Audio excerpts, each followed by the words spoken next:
Ayan guys, so ito ang aking octopus. Ang aking octopus for tonight. You see?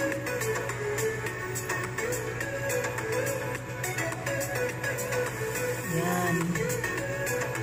Gagawin ko siyang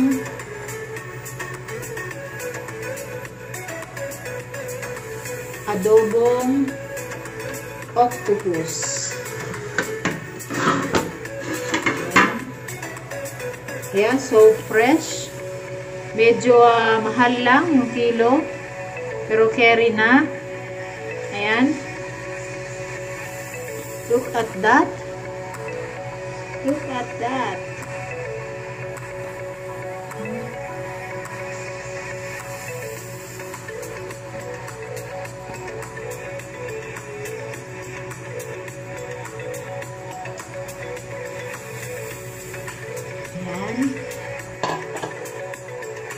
Ayan. Mamaya magagamit ako sa kanya. Ayan yung ulo niya. Tatanggalan natin ng kanyang, nandito kasi ang kanyang kinain. Ayan guys. Tanggalin natin yung kinain ni Mother Octopus.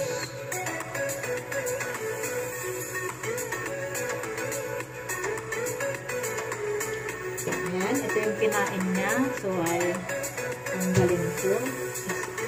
Hiwain ko yan mamaya. Unahin ko ang kanyang mga adobo lang to guys. Ayan. Ano ba nga? Ayan. Start ng cut natin. Cut natin ang ating octopus.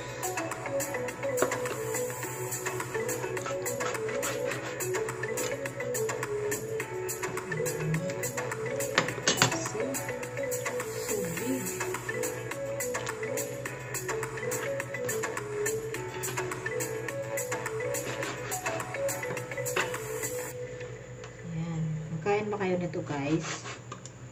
Adobo. Kaya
tapos, lalagay ko na ang aking dalawa kasi mayroong buo at saka chop. So, unahin ko yung chop.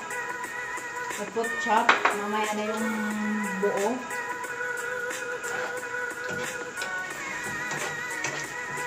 Ayan. At ilalagay ko na ang ating main ingredients. Nilagay ko sa strainer. Ayan, ang ating octopus. See?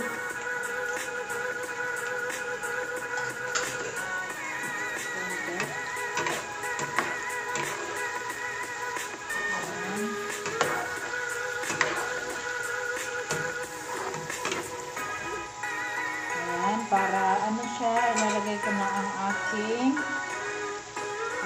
soy sauce. Lagay ko na. At ang aking lagyan ko ng vinegar. Ayan.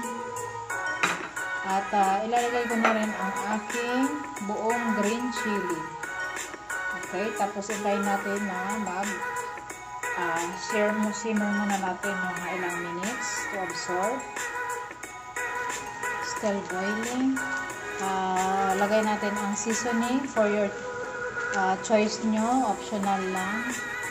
Ang ating lagyan natin ng seasoning. Lutok na yan. Add ko yung pamintang doon. Almost done guys. Ano na siya, super bango.